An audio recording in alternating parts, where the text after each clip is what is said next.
నూతన స్వభావము గల దేవుని బిడ్డ అన్ని విషయాలలో క్రీస్తును సంతోషపెట్టాలని చూస్తాడు.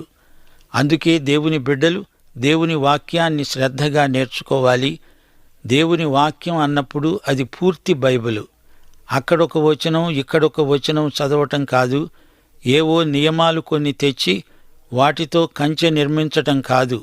క్రీస్తు మనసు కలిగి జీవించాలి. దేవుని ఆత్మ నిన్ను నింపాలి. నీవు నీ దేవుణ్ణి మాత్రమే సంతోషపెట్టాలి. దేవునికి అపకీర్తి తెచ్చే వాటి నుండి పూర్తిగా విడుదల పొందాలి.